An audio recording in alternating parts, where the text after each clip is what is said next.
the way that this works, the feminine is not meant to give. The masculine gives, the feminine receives, and the feminine gives back. Our cup is meant to be overflowing. When we are not able to receive first, then we're pouring from kind of burnout. When they are allowed to provide for us and we receive, then we get to give back, and that creates that chemistry that allows for two people to be massively attracted to each other. Thank you so much for joining me today, Elise. It's a pleasure to have you as a guest on the show. Thank you for having me. Yeah, I'm really excited to chat with you about all things feminine energy, femininity, masculinity, all the stuff that surrounds those topics. And the question I'm drawn to most is, I feel like right now, whether it's on Instagram or, well, pretty much on social media, but also just in the day-to-day, like there's so much more that I hear the term feminine energy and like tapping into our feminine energy and be more feminine and that. So I'd like to ask you, like, what's your definition of feminine energy? And this is a two-part question. What is it not? Yes. So, yes, the word feminine right now is such a buzz. And truly, I believe that the reason it is such a buzz, and I am wholeheartedly focused on this in my own world, is because so many of us women have gotten off track with what's natural to us and what's innate to us. And, we have kind of leaned into more our masculine and our hyper masculine and clothing it in the feminine, so to speak. We're calling it the goddess movement or coming into our embodiment, our feminine embodiment, but there's still such a nuance in that of hyper masculinity, of trying to achieve still and trying to prove ourselves. And so feminine to me really struck a chord when I realized that I needed to surrender and let go of so much control and really settle into my nervous system where it feels most natural. And that's an interesting topic that we can go into for sure, because when we do tap into our feminine in that way and we tap into the eros in the body and feeling that embodiment, but not in a way of hustle culture or trying to strive to achieve it, it sometimes can be uncomfortable if we're not used to it. And so the feminine for me really means to be in surrender, to release control, to create spaciousness, to be open, to come back to the more subtle, the more quiet, the more stillness of the feminine heart. And to answer your second part of the question of what it's not, it doesn't mean, being feminine does not mean that we are lazy or passive or, not taking sacred efforting or sacred action on things. Rather, it means that we are so intentional about things. Femininity doesn't mean you have to do your hair and your makeup and have jewelry on every day. Although, if that makes you feel like a queen, go for it. I'm a girl who literally feels naked without earrings. And, it can still be feminine if you're out on the farm working in the dirt, or maybe your job is something that is more active. Maybe what you like to do in life is more penetrative, but being in your feminine essence means that you are still being in that open, spacious, feminine essence without losing yourself in the hypermasculinity. Mm. Beautifully said. Yeah, with some of the things you were saying, I was just, yeah, feeling the goosebumps on my body, like really what you said about coming into ourselves or back into ourselves, that spaciousness, that surrender, the quiet, the peace. Wow, like isn't that where we all want to be? And And isn't that where we kind of move away from, especially when we are in dating, when it comes to dating and relationships? So, can you maybe talk a bit about how, and you talk about hyper masculinity, so maybe you can explain that just a little bit more, and also how that shows up as women date, as women move into relationships. And maybe, Mhm. actually, we'll leave it there for now. Okay. Yeah. So, hypermasculinity in my world, what it looked like for me, I am a single mama of two. I'm not single anymore. Thank goodness. I have found my king and he has found me. But when I was in that single mama chapter of my life for almost a decade, I fell into the social norm of doing it all and really feeling like, in order to be worthy, in order to be enough, in order to be just making it and keeping my head above water, I had to constantly be doing. And the doing is the masculine, right? The masculine is active and protective and provides and is penetrative and takes action, immediately, and is a fixer and is strategic and logical about things. And I took on that cloak of, I have to do all these things. I have to be wearing the armor to run a six-figure business, to be a single mama of two, to be in school, to be learning, to be holding space for clients, to keep the household together, all of the things. And even for women who are not in motherhood, maybe you're in maidenhood, maybe you're in your cronehood, wherever you are on the feminine spectrum, right? There is still a piece of us who tries to be the doer, right? And the feminine is about being, and it's less about doing and more about being. And where we get lost in the hyper masculinity is when we meet our edge of sacred efforting, and we meet our edge of taking intentional action towards things, and then we go past it because we feel like we're not enough. We're not proving enough. We're not worthy enough. We've not provided enough or created enough, right?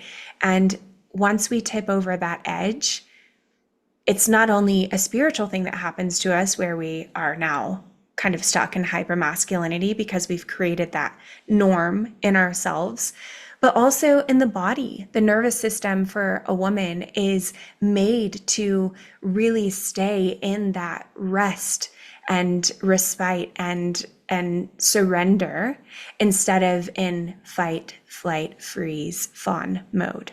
And so it's really more so not even about just getting into hypermasculinity, but then we get into the sympathetic and the parasympathetic nervous system, and the cortisol spikes, and our hormones get off balance. And it's really a sticky place to be. And once we Mm. get there, it's it's interesting about coming back into feminine, because then we have to reteach our system. We have to reteach our mind, our heart, our body to feel safe in our Mm. feminine. Hmm. Oh, wow. Yeah. So you mentioned the sacred edge and moving past that sacred edge. What is the sacred edge? Like, how do we know we're there? How do we know we've tipped?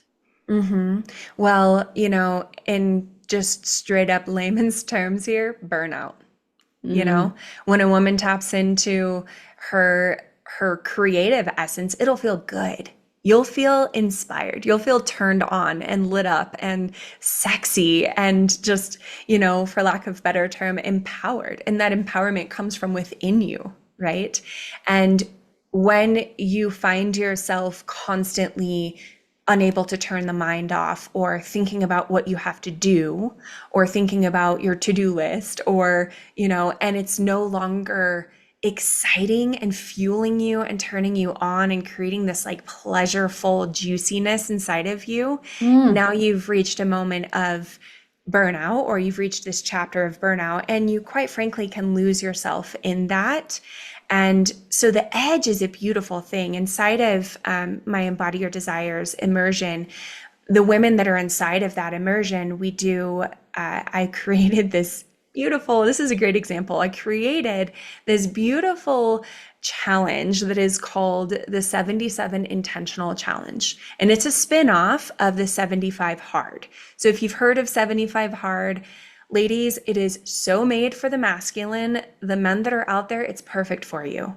That is how men work. But women are not meant to push. We are not meant to go past our edges until we are exhausting our resources. We are meant to be resourced from within. And so on the 77 intentional, it's a checklist of things that nurture and nourish the feminine body so that she can be resourced from within.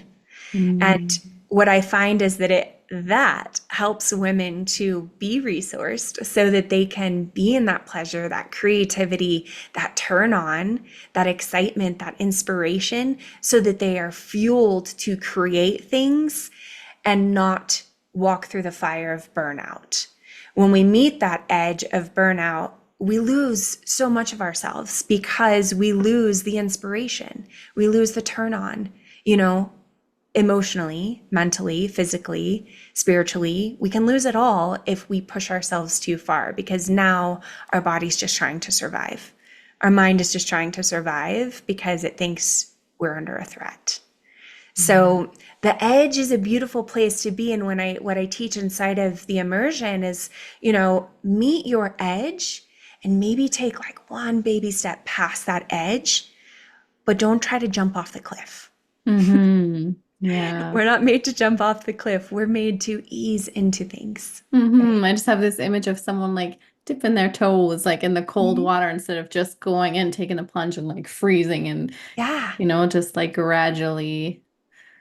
Yeah, Mhm. wonderful. And I love that way you said pleasureful juiciness. I'm going to say that to myself. Like, is this providing me with pleasureful juiciness right now, Mhm. versus burnout? That's beautiful. Mhm. Yeah. The thing that I always like to equate to, and I hope that we can go here together, but I I like to have this example for women, whereas, women have 4 stages of arousal. And our sensual body, it takes us much longer to reach that 4th stage of arousal. And oftentimes in sensuality, in intimacy, women are only getting to stage 2. And that is where we reach climax, so to speak, because it's just quick.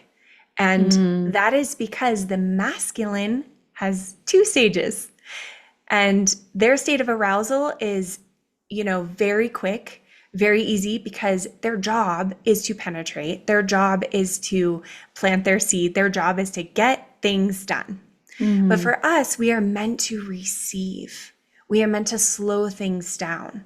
And so it's quite interesting that women don't even realize that we don't even edge the 2 second part of arousal, right?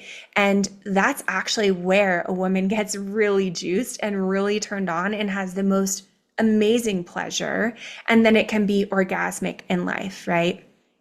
And if we equate that to how we work as women, you know, if we're jumping in the cold water to cold plunge, so to speak, we're going from stage 1 to stage 2, and we don't even give ourselves the time to ease into it. But if we dip our toes in, we give ourselves time to, okay, I'm comfortable here. Okay, this is maybe a little bit uncomfortable, but like I can handle this, right? And then our body can be open and the mm. flower can bloom and blossom and we can receive more. So it's so beautiful. And we can just see this in all the ways that the feminine works, in the way that we give birth as women, right? In the ways that we date. You wouldn't go on a date with someone and then immediately tell them, I want a family and kids, and this is how many kids I want, and XYZ, whatever, because if a man feels like, wow, that's a lot, and you're just jumping straight to it, then there's no space for you to get to know each other. There's no space for you to open up and surrender to, okay, what's happening here? Can I ease into this kind of thing? I just want to backtrack a little bit to, again, like what you said about this pleasureful juiciness and this word of pleasure, yeah, how it aligns with femininity and feminine energy. And I just want to know, from your own experience growing up, what did you learn from, I'm going to say, the women in your life about femininity, and what did you learn about pleasure? Mm. Yeah, so growing up, I'm so blessed. And I think that growing up, I didn't realize how blessed I was with this, but I grew up in the South, um, in South Texas, and, etiquette and elegance and manners and how you carry yourself as a woman and poise were all very, very important. And, I had to know how to set a table and how to sit properly and how to speak properly. And at the time, as a girl, like it was annoying, and I didn't see the value in it then. And this is really interesting. I was hiking with a girlfriend of mine about 6 months ago, and I was telling her, I just feel like the women on the planet are really craving that elegance, that poise, that essence again. And not necessarily like the etiquette pieces, not like the Emily Post kind of manner kind of piece, but more so how she carries herself. And I went into a whole void of creating, and I created Elevated Essence, which is a masterclass that goes over, how women can carry themselves the way that my grandmother did. Mm. Because I realized that as I mature and as I tune in deeply to my feminine essence, I had such a beautiful example of that. Tea parties as a young girl and wearing dresses and having bows in my hair and, having just a little bit of tinted chapstick on and, understanding how to carry myself as a lady. And I guess I didn't realize as a young girl how influential that was for me. And in my experience, I joined the military at 18, and Mm. I ended up in the United States Coast Guard as a firefighter and a diesel mechanic and a small boat engineer and a law enforcement officer. And I went the complete opposite, right? And I became one of the guys. Yeah. And I felt like that was how I could prove myself again, Mm. right? But as I mature and, now I'm in a very sacred, beautiful, committed, devotional partnership with an absolute masculine man in the most beautiful ways. But I dated several men where I realized, wow, like watching myself and watching how I carry myself, like, wow, the more I act and the more I have poise in my feminine essence, the more magnetic I am. Mm. And the more these men are just like drawn to what I have to offer. And then I got to make choices from that, right? Instead Mm. of trying to be the guy all the time. Mm-hmm. And, you know, so growing up, femininity was very much so shown to me in lots of different ways, in handwriting letters and how you speak to people and how you have manners at the table, how Mm. even, you allow men to open your doors for you and don't try to be the girl who's like, no, no, I got it.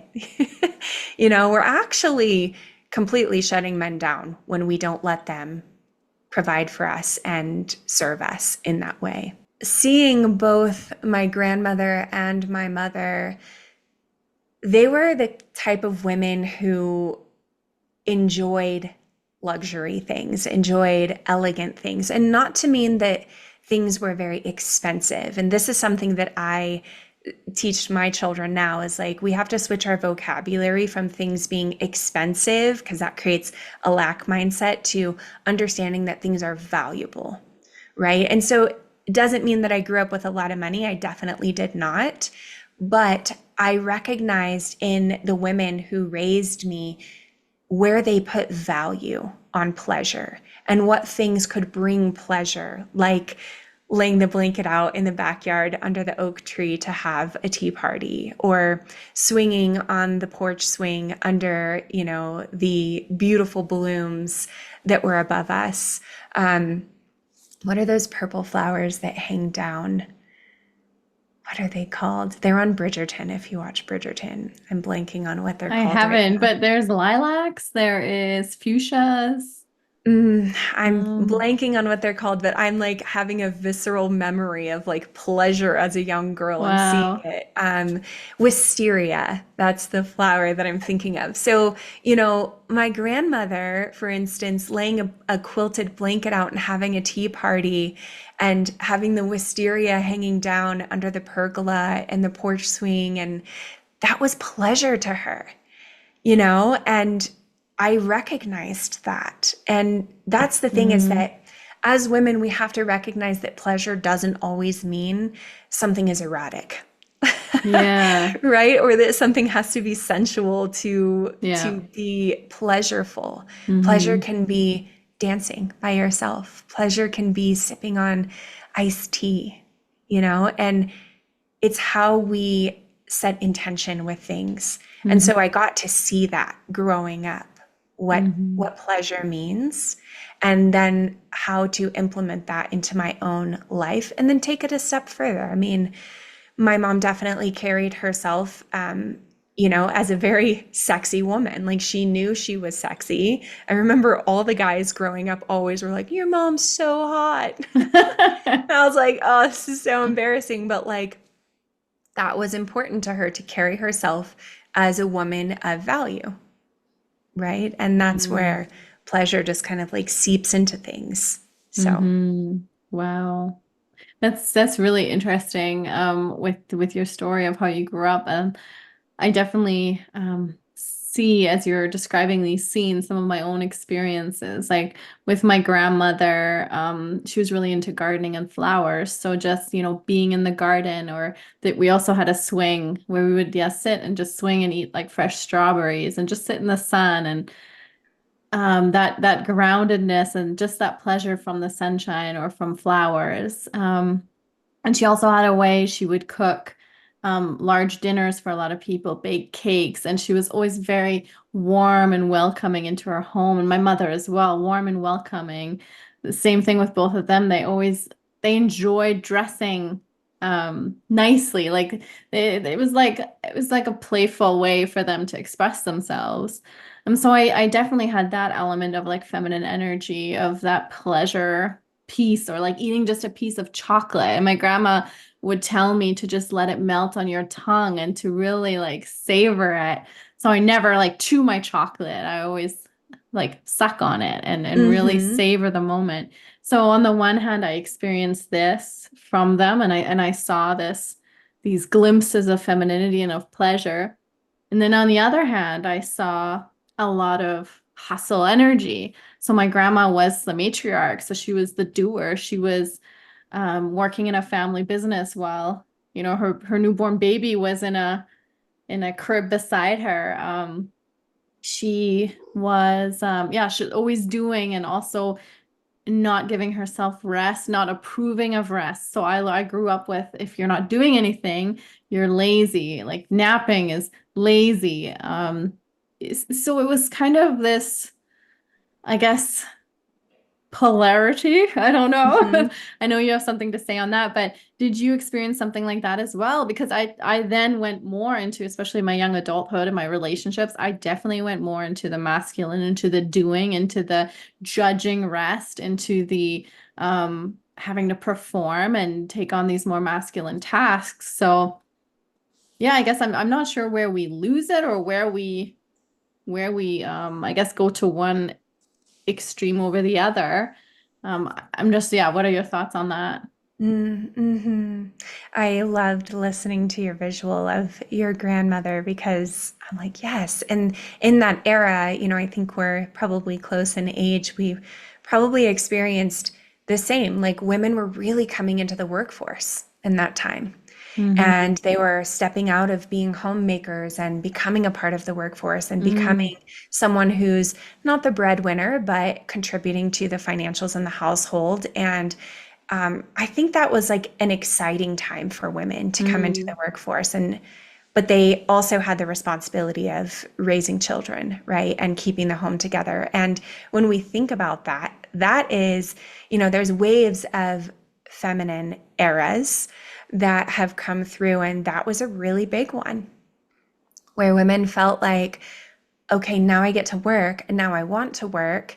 And I still have the responsibility of a household. And so now she has multiple full-time jobs, you Mhm. know? And I do believe that in the polarity piece there, it's very much so one or the other is what we've been taught, right? Mhm.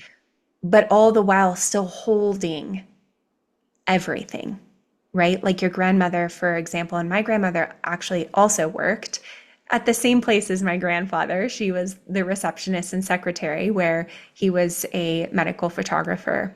And I used to go to work with them, and my grandma would be in her pantyhose and like all very feminine, and you know, but I also recognized just in that, right? Like I would go to work with them when they would take care of me. And it was her holding the duality of I'm at work, I'm providing, I am, making provision here for my family, I am putting all my eggs into this basket here, Mhm. and I have to make sure my granddaughter is okay, and I need to make sure dinner's on the table, and Mhm. XYZ. And so, you know, it was kind of this hidden duality, but now everything was in that hyper masculinity. And we've seen waves of feminine era come again and again. We just saw a wave over the last decade of like this goddess essence of this is what it means to be feminine. You need to be rolling around with flower petals all over you and taking your shirt off and liberating your body and the wave of the goddess, right? And in how much of that goddess energy were we actually acting out of needing to feel enough or feel worthy of being in our feminine. And so again, we're clothing the masculine essence that we are highly tapped into in the goddess movement in the name of femininity, Mm. right? And so we have to be really careful to know when we are in balance because that's what we truly need. And to be feminine does Mhm. not mean to let go of the masculine attributes that help us to do the things we desire to do, to be creative, to, be a woman of elegance and to be able to put ourselves together and show up and speak and use our voice. And that's where I think right now there's kind of this like soft feminine era that's coming through. And like, yes, being soft is a gift, but it doesn't mean you are relinquishing all that you are and the power that you hold within you. Mm. And, truly being in your feminine does mean you still hold the sharp sword of truth.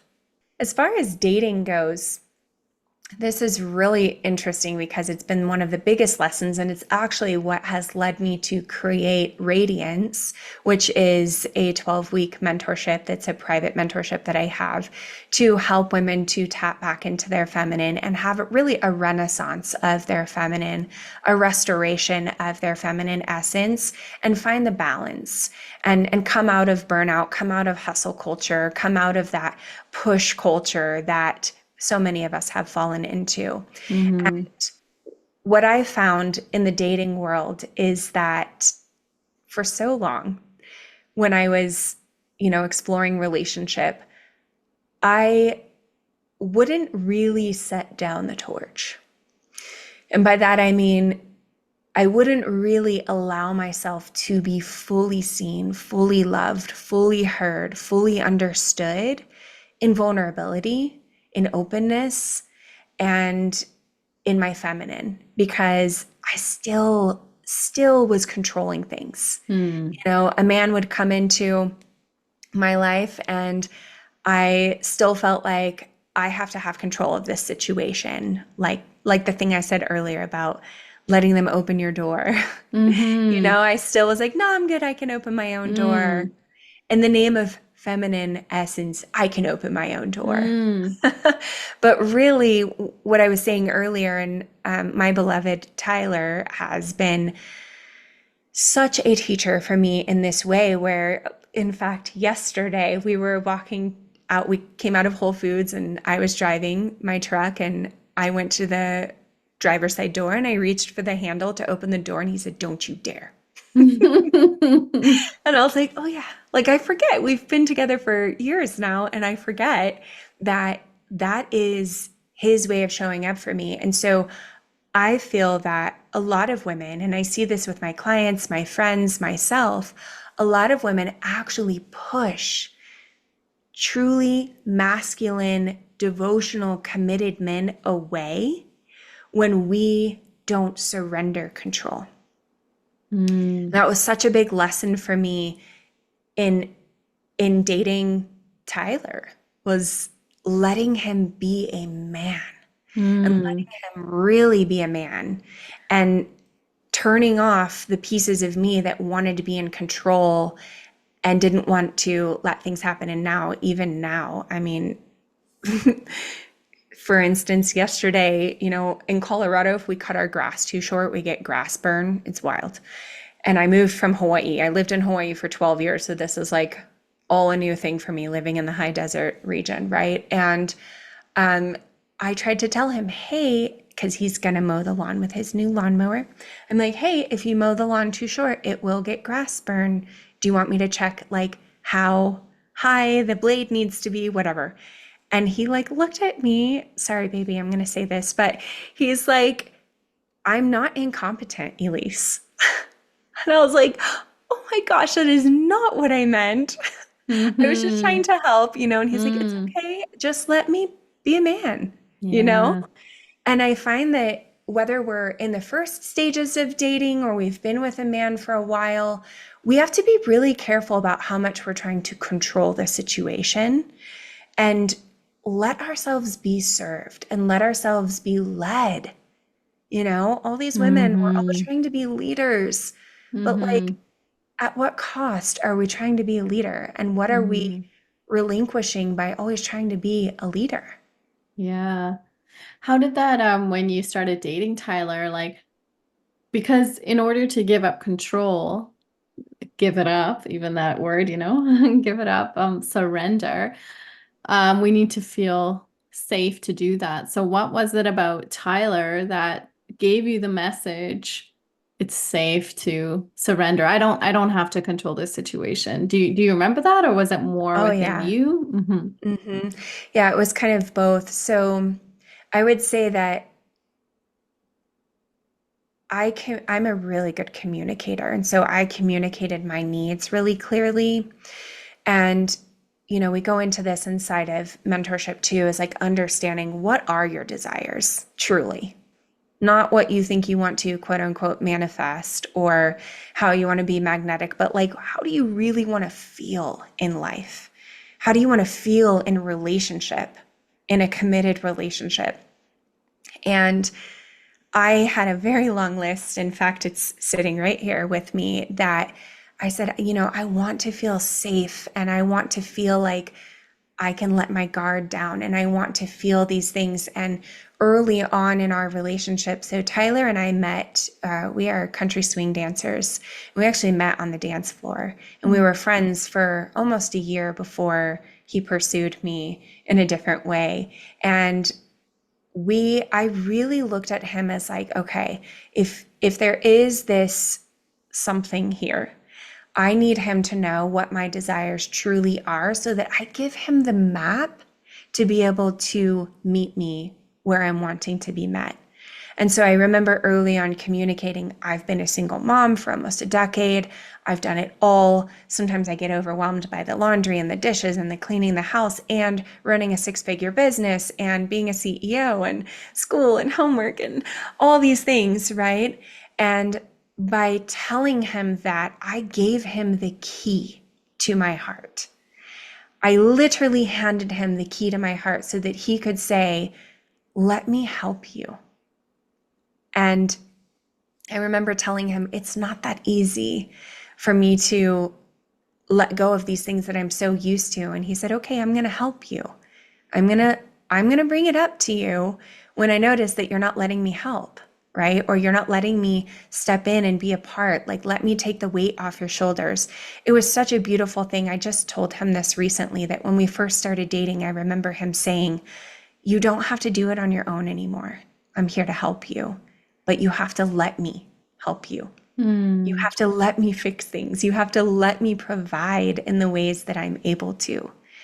And so again, it's like a reminder of just like the thing that happened with the lawnmower, the thing with the car door. Like, it's in those moments, and it's always going to be a learning experience, but like reminding myself, like, oh yeah, okay, this is how he provides. Mm-hmm. This is how he cares for me. And he still reminds me too.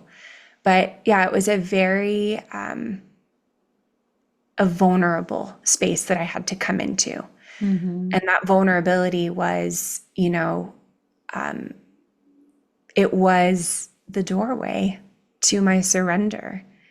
And Mm-hmm. it goes further than just those kinds of things. It goes to in the bedroom too.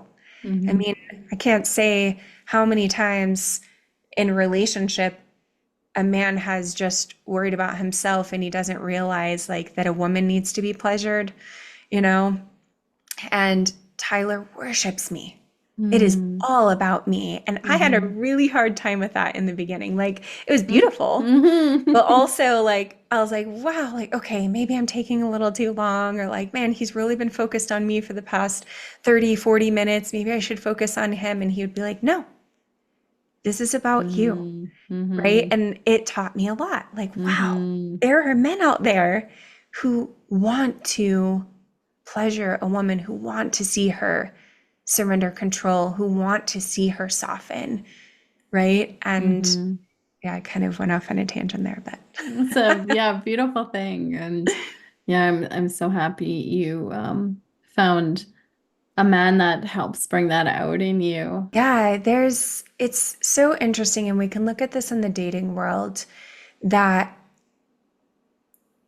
the the one thing that I always try to remember is that when we don't allow men to really go into that provision, and what I mean by that is to like have a vision for how they want to provide for us. Pro being before, vision obviously being the vision of something.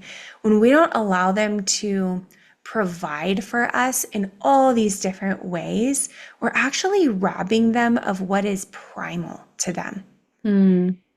and when we shut ourselves off from receiving, we're robbing them of what feels innate to them. And that's where it doesn't matter where you are. If you are out on dating apps and talking to tons of people, or you are focusing on one person, or you've been in a relationship for many years, or you're married, maybe you've been married for 30 years, you still have to date after you've been married, right?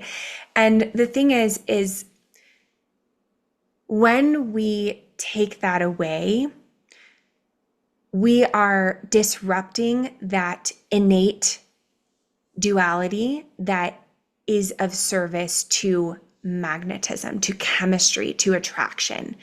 And so when the way that this works, the feminine is not meant to give. The masculine gives, the feminine receives, and the feminine gives back. If there's Mm. like one thing you can take away from this, really, the masculine gives, the feminine receives, and then the feminine gives back. Our cup is meant to be overflowing. Wow. That makes us the soft place to land when he needs to open his heart. That makes us the place that he gets to come home and penetrate, whether it's with words or action or sensuality or intimacy. Like, when we are not able to receive first, then we're pouring from kind of burnout, right? Mhm. So when we soften and we receive and we love on them and allow them to give us their energy, to provide for us, to perform for us because that's the masculine, then we get filled up, that pleasureful juiciness, right? Yeah. Mm-hmm. And from that place, we are like turned on, ready to go. We can't keep our hands off them. We can't stop texting them cute little sexy things. Like, we cannot wait till they walk through the door. Like, yeah, I'm getting like juiced thinking about this. Like, I'm like, yes, right? Like, when they are allowed to provide for us and we receive, then we get to give back. And that creates that chemistry that allows for two people to be massively attracted to each other. Hmm. So early on in dating, what does that look like, right? Because like maybe you're listening and you're just in the dating world. When you're out there talking to men, don't try to fix them. Don't try to tell them that you know more than them. Don't try to prove to them all of the things that you've accomplished. Like, yes, let those things come up in conversation, but think about this. If you're, let's say you are on a phone call with a man that you've just met and you have some interest in him.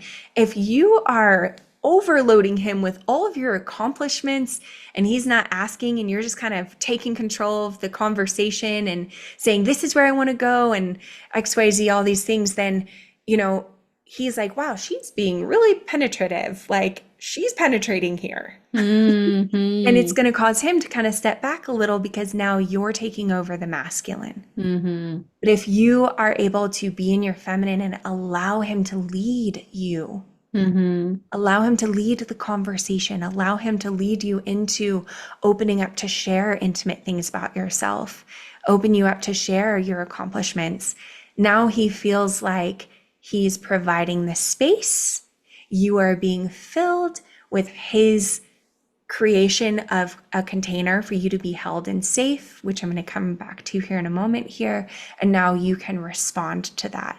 And that's what I think created safety for me in the beginning with Tyler, is that I kind of used it as an experiment.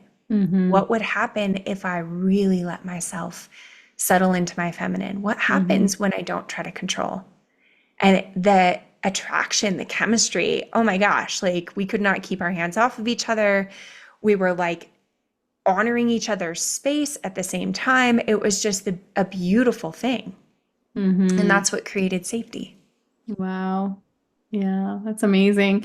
So do you have any kind of I guess maybe an exercise or a tip for women that are dating or just getting into relationships, something that they can do to start to just tap into that a little bit more, like tap into the surrender piece and into the letting go piece? Hmm. One of the things that I find is pretty common with my clients is that they haven't tuned into feeling worthy within themselves. Hmm. And in order to tap into that surrender, that openness, that spaciousness, that juiciness, the pleasure inside of you, you have to get comfortable with feeling worthy within yourself. And so I have an exercise that I share that is a mirror exercise. And in that, what you do Mm-hmm. is you can write a letter to yourself from your high queen within. So there's two ways to do this. You can write a letter from yourself physically here now, right? Like Elise right here, right now, to my high queen and say, you know, here's where I feel like I've been hiding you. Here's where I feel like I haven't honored you. Here's where I feel like I want to know you deeper. Here's what I want for you.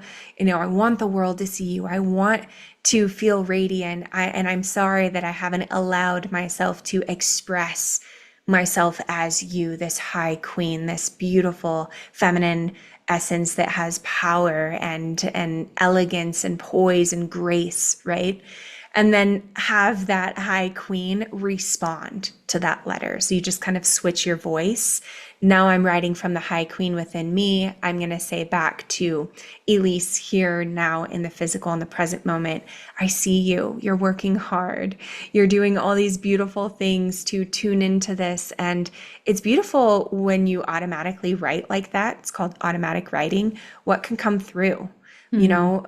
I want you to tune into this more, lean into this more, trust this person more, change this relationship dynamic for the better, or maybe cut this out or whatever. Mm-hmm. And then you can take those letters to the mirror and stand in front of the mirror and really start to, read the letters out loud while you look yourself in the eye, and moving into after that, just honoring your entire body from your tippy toes all the way up, and just honoring, thanking your body, having gratitude, and keeping eye contact as you do that, giving yourself the opportunity to, I have like goosebumps right now, giving yourself the opportunity to have intimacy with yourself, Mm-hmm. create safety with yourself, create pleasure with yourself. I mean, the best way to do this is to go in your bedroom, light candles, turn on, I have like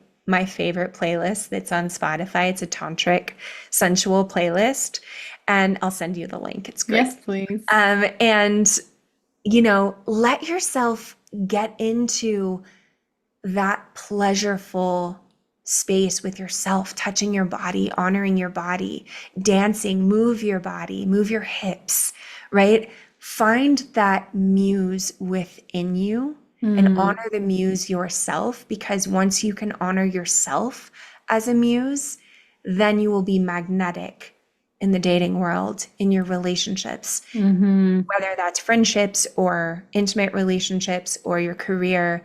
Like, your magnetism starts by being your own muse. Wow, beautiful. Yeah.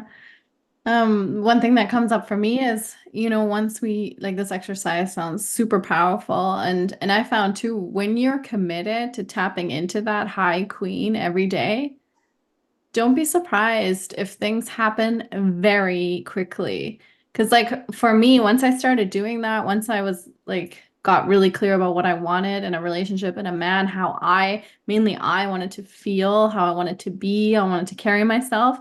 It was weeks. It wasn't very long at all. And just keeping at it every day. But it's incredible the results that you'll see. Mm, it's so true.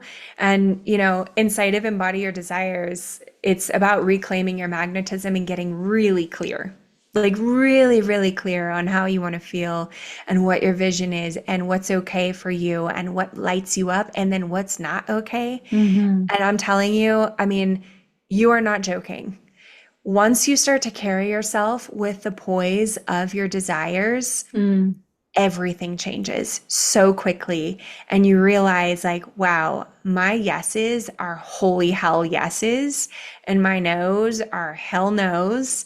And because I am so clear on who I desire to be, and I am acting as if I am that woman now, things fall away that aren't meant to be yours, and you become the most strongest, activated, magnetic force in the world as a woman.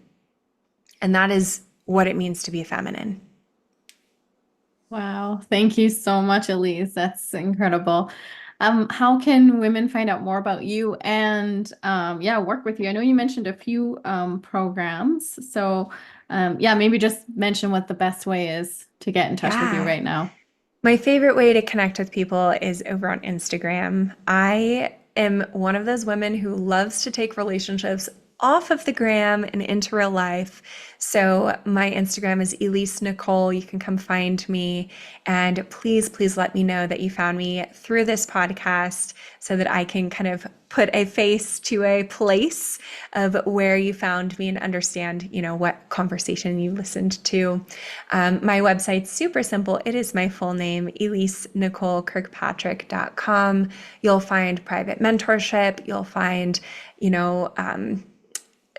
content that is workshops and masterclasses that you can tap right into, instant access. And then I also do live workshops often. And if you're in the Colorado area, I have some things in person here as well.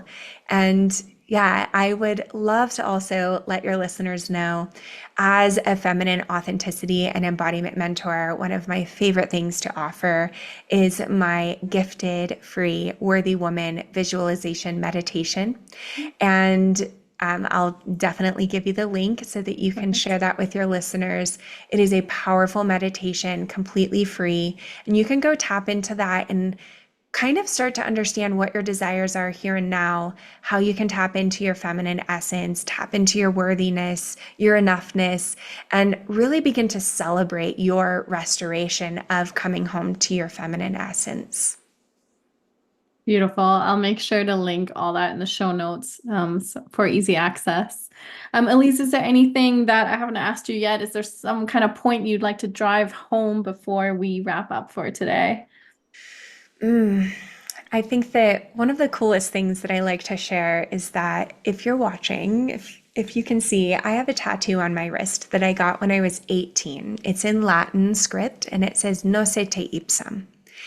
And at the time, I don't really think I knew why I was getting it.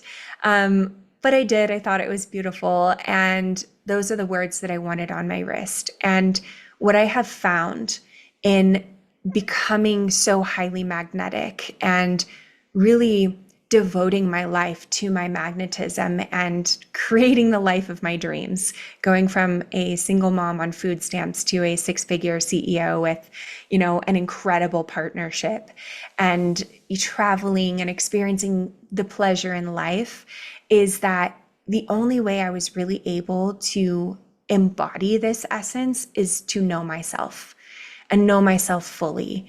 And I just think it's such a beautiful thing that I was guided at 18 years old to put the words "Nocete ipsum," know thyself, on my wrist, because it has literally been the key to living the most beautiful, radiant, full of vitality life.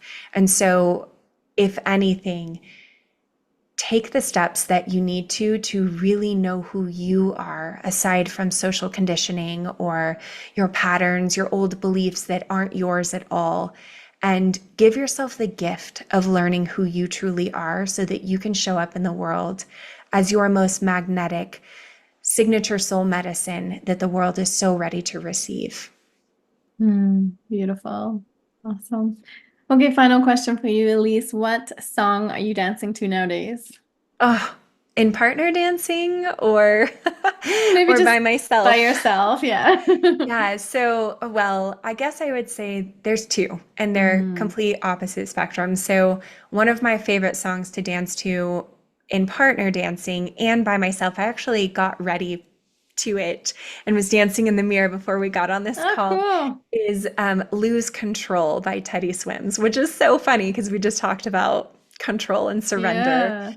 Yeah. I just think that song is so sexy, and Mm-hmm. like listening to it and the lyrics, and like that is what a woman wants to feel, is like a man who like loses control in her essence because she is just fire.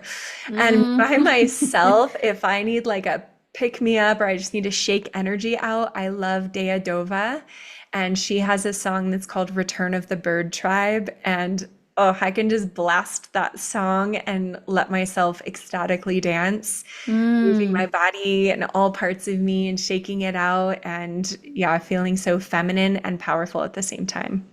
Wow, Good incredible. question. Yeah. Awesome. Thank you so much for taking the time to chat with me and being a guest on Dating Greatly today, Elise. It was a treat, and like you're so in your words, like I just felt like every time you completed a sentence or an idea, I just had to like let there be some space and like let that sink in, because your words are like they're very juicy, elegant, articulate. Like it's beautiful what you have to say. Thank you. Thank you so much for that reflection. I appreciate that. And thank you for having me. I hope that this lands well, and I'm looking forward to hearing how it lands for the listener. So please leave a review for this episode and let us know how you liked this